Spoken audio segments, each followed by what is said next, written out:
Overview. The VHF navigation system comprises 2 VOR, 2 DME and 2 ILS receivers. A marker receiver is also contained in VOR1. Frequency selection is by 2 VHF NAV control panels on either end of the glare shield. VOR and DME information is displayed on the EFIS and the DBIs. ILS information is displayed on EFIS and the standby attitude indicator. Marker indications are displayed on both PFDs.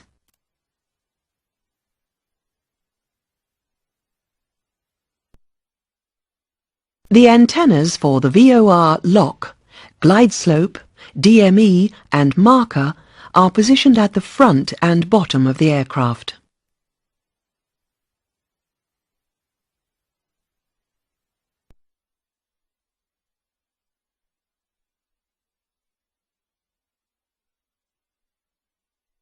Introduction.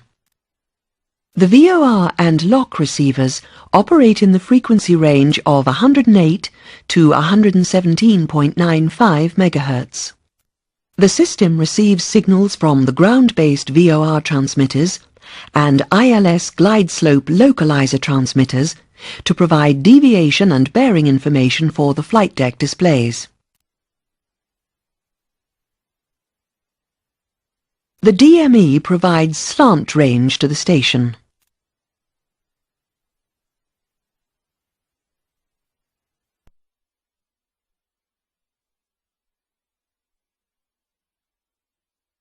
The co-located DME frequency is automatically tuned when the VHF frequency is selected on the VHF NAV control panel. Each DME receiver has 5 channels, enabling the system to use 5 DMEs at once. 4 of the channels are automatically tuned by the GNSX to enable position information to be resolved by its internal VORTAC positioning unit, VPU. The VOR, ILS and DME systems are selected on by the relevant avionics master switch. Course selections are made on the Mode Control Panel, MCP, with a numerical readout of the selected course above the selection knob.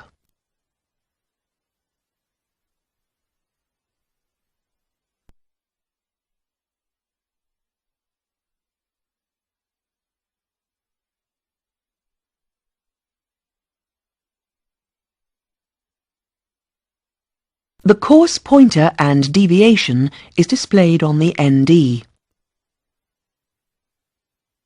Lateral deviation is also displayed on the PFD.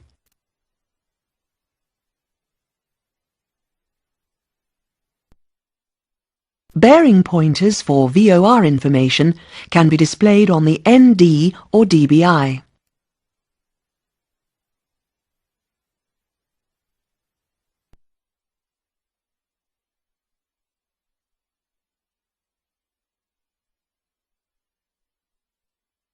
VHF Navigation Controller.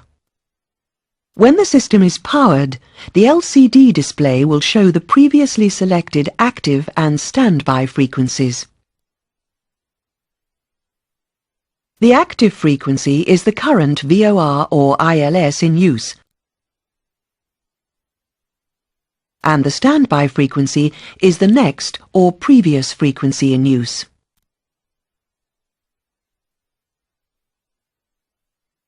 To use a new frequency, it is first entered into the standby field.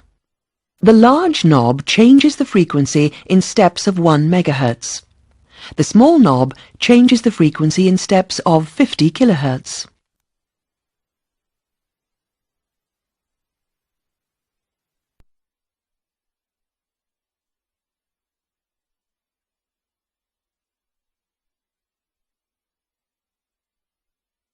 The current standby frequency is then made active by pressing the transfer button.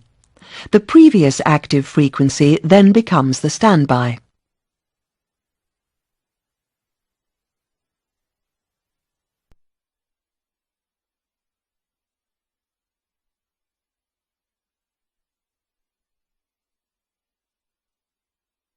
Presentation of VOR information. VOR course and deviation. Note that when VL is selected as the primary course on the ECP, VOR 1 appears on the captain's ND. To or from is displayed to indicate whether the aircraft is flying to or from the VOR beacon. Lateral deviation from the selected radial is displayed by the course deviation indicator, CDI. The CDI consists of a course pointer and a lateral deviation beam bar.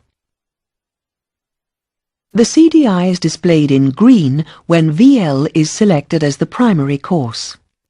A VOR frequency must be selected on the controller for the CDI to appear, and a usable signal must be present to allow display of the beam bar.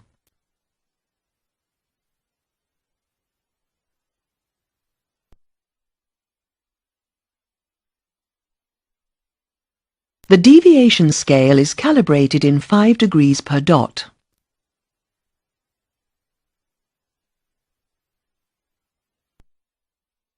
Note that on the PFD, the VOR lateral deviation scale indicates deviation to the same scale as the CDI.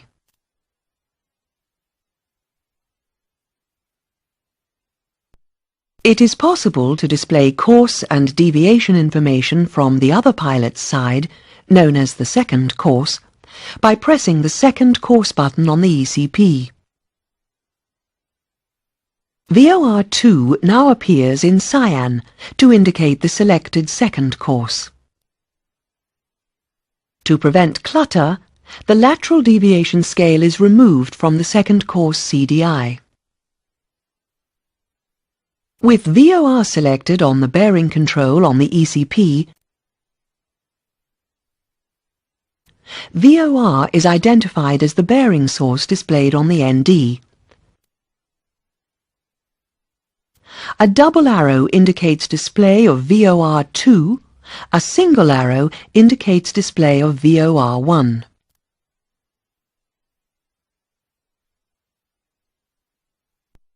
Both VOR 1 and VOR 2 bearings may be displayed on the DBIs by selecting the appropriate pointers on the DBI instrument.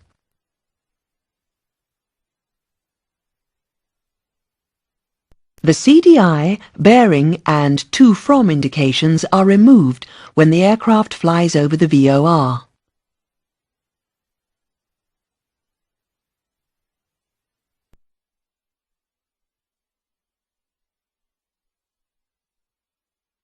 Selecting ARC on the format control on the ECP changes the format of the ND.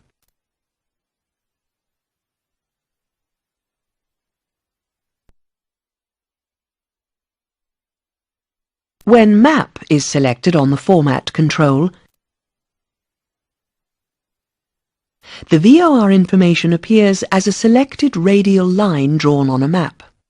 The line is solid on one side of the VOR symbol to indicate the to radial, and dashed on the other side to indicate the from radial. If the VOR does not have a co-located DME, a conventional course pointer and CDI is displayed.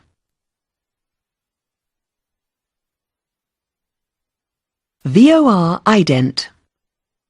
When a VOR has been selected, its audio identification must be confirmed before use. Each of the pilot's audio select panels contains a VOR rotational button. Pressing this button will enable the pilots to hear through their headsets and overhead speakers.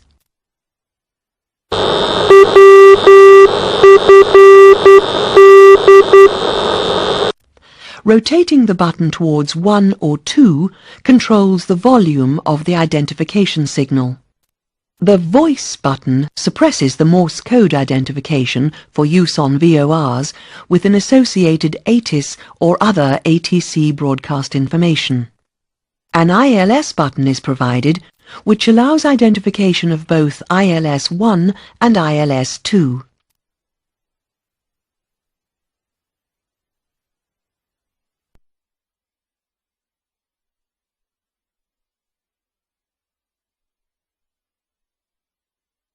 Presentation of ILS information. To display the ILS CDI on the ND, an ILS frequency must be selected on the VHF NAV controller and the course selection on the ECP set to VL. Note now that Lock 1 appears as the selected primary course, and the course pointer and CDI have changed to magenta. The glide slope deviation indicator is also displayed on the ND, but not in the map and plan formats. ILS deviation is automatically displayed on the PFD whenever an ILS frequency is made active. This function will override any displayed lateral deviation on the PFD as selected on the ECP course selector. ILS1 or ILS2 in magenta will be displayed in the bottom right-hand corner of the PFD to indicate the ILS source. The deviation displays on both the ND and PFD use the same white deviation scale of 1 dot representing conventional ILS deviation. For the PFD, it is shown as an expanded localizer. ILS number 1 localizer and glide slope deviation is displayed on the standby attitude indicator when a localizer frequency is selected on the captain's nav controller.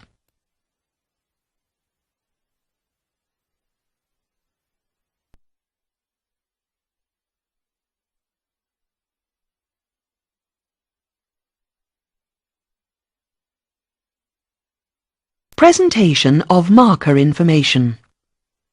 The aircraft's marker system automatically receives signals from outer, middle and inner markers on the approach. The marker system is also capable of receiving the few airways markers that still remain in service. As the aircraft flies over each marker, an associated symbol flashes at the bottom right of both PFDs and a tone is heard.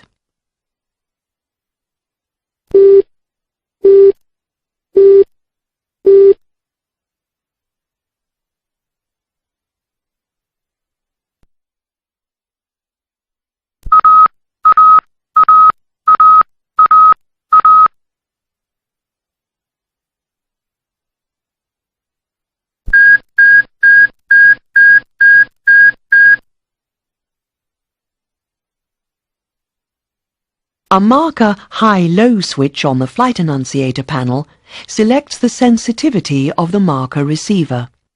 The high position is used for the reception of an airways marker's weak signals due to aircraft's high altitude.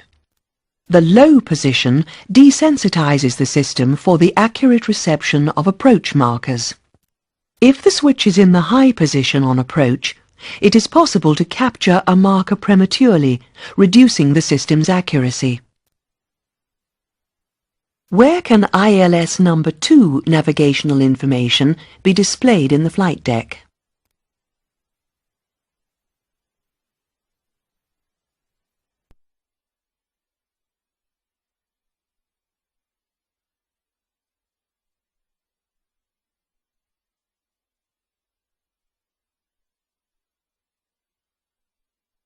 Presentation of DME information.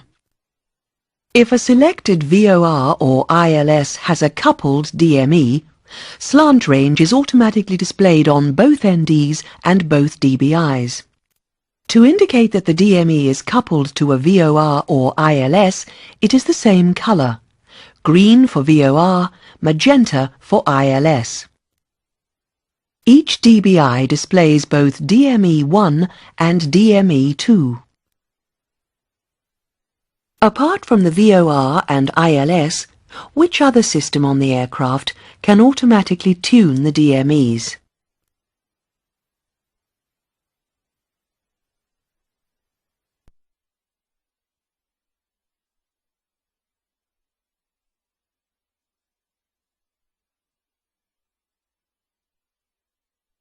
Operation of the DME system.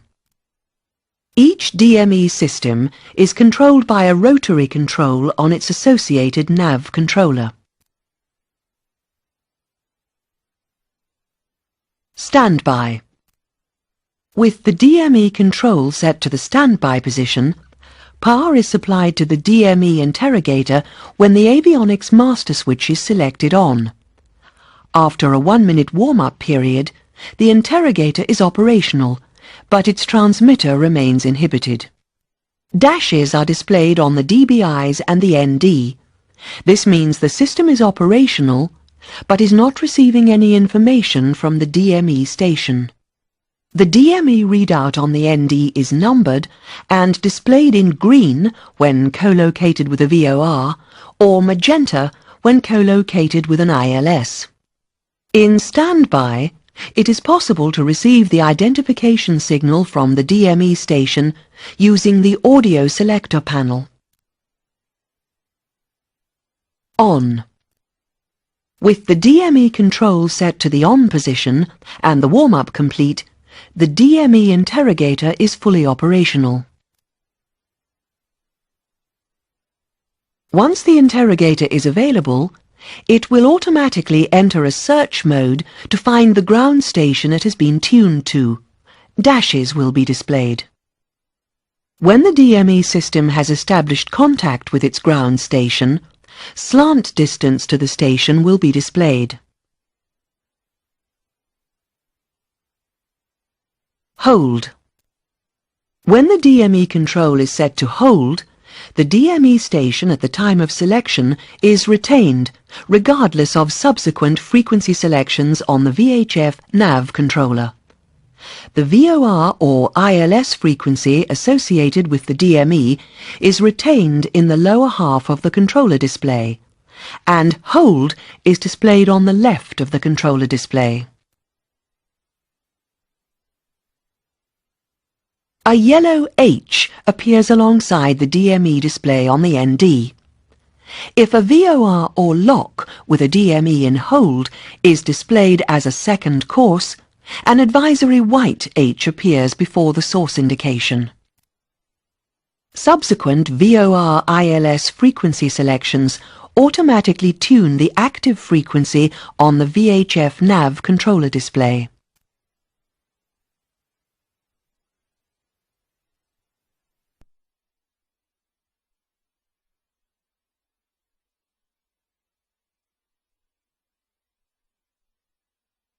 VOR system failure. With the failure of a VOR receiver or VHF NAV controller, the following indications are given.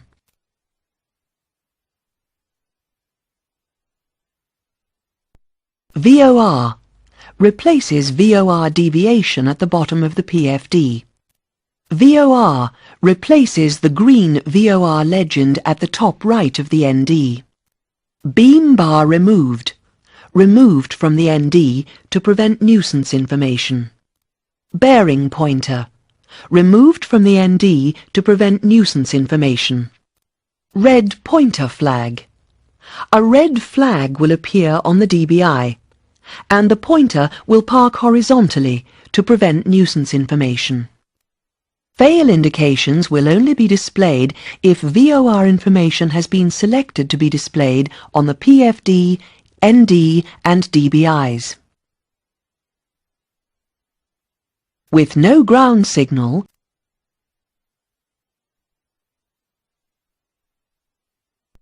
the beam bar and bearing pointer are removed from the ND, and the lateral deviation scale is removed from the PFD. The bearing pointer on the DBI parks horizontally.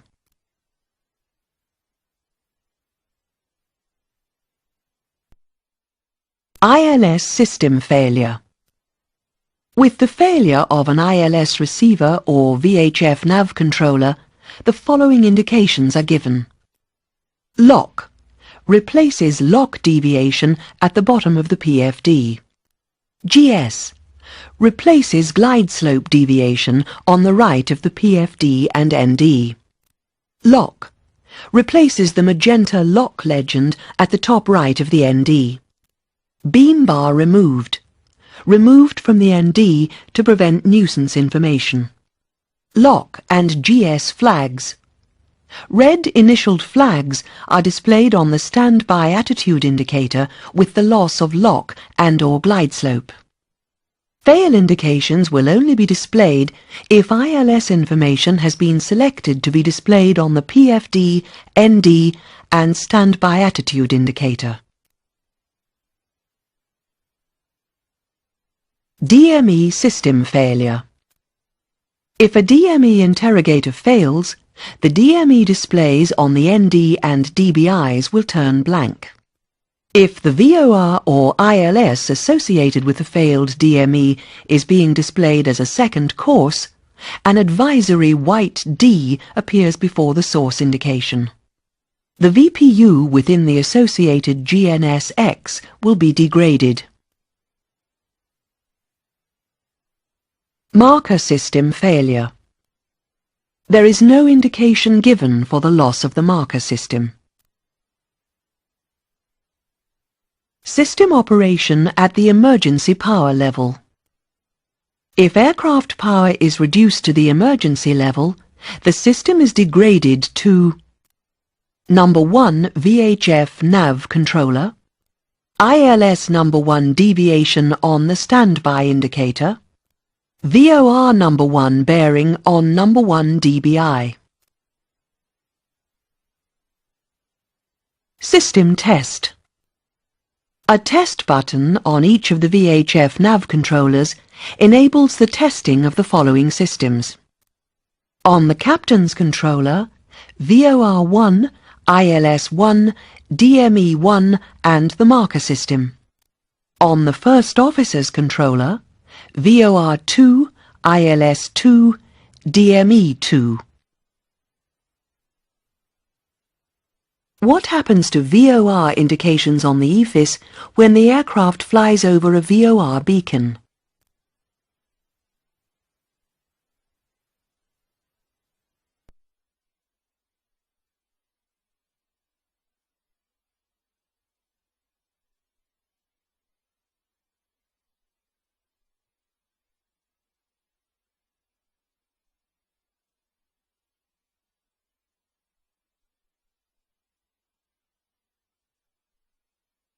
What indication is displayed if a DME station is out of range?